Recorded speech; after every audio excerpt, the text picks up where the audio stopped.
ధర్మస్థలకి వచ్చేసాం ఫైనల్గా last. And ఇది వచ్చేసి నేత్రావతి రివర్.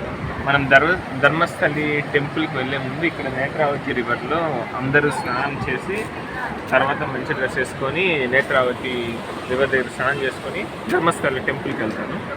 సో ఫస్ట్ మేము కూడా ఇక్కడికి వచ్చాము స్నానం చేయడానికి. సో మేము కూడా ఆ విధంగా స్నానం కంప్లీట్ చేసాము. అక్కడ చూస్తే ఫ్రెష్ వాటర్తో వస్తూ ఉంది, ఫ్రెష్ వాటర్. సో అందరూ ఫ్రెష్గా స్నానం చేసుకొని వెళ్ళొచ్చు. మేము కూడా స్నానం చేసి ధర్మస్థలి టెంపుల్కి వెళ్తాము, అక్కడ ఒక వీడియో పోస్ట్ చేస్తాం. Thank you.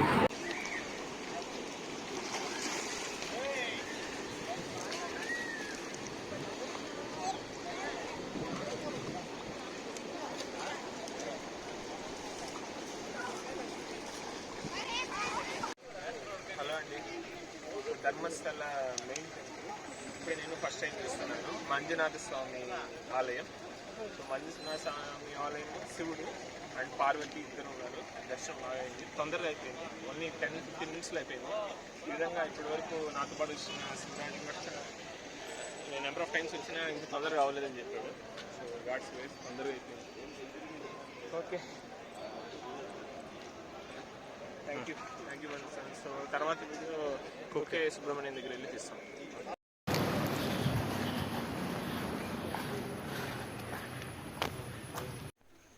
ఓకే, సో మేము గోమటేశ్వర టెంపుల్కి వచ్చాము.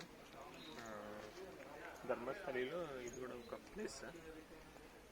Are Baahubali story. అతను బాహుబలి అని పిలుస్తారు ఎందుకంటే షోల్డర్స్ ఫుల్ బ్రాడ్గా ఉంటాయి. సో అందుకని అతను గోమటేశ్వర అయినా కూడా బాహుబలి అనిపిస్తారు. అతను ఎంతో బలశాలి, ఎన్నో రాజ్యాలు గెలిచాడు.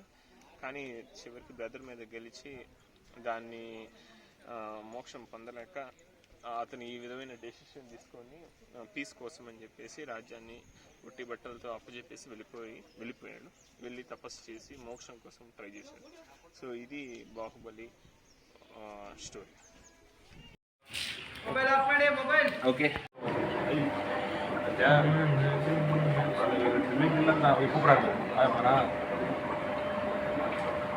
కొట్టాడుతున్నా పవనాల అదే మాట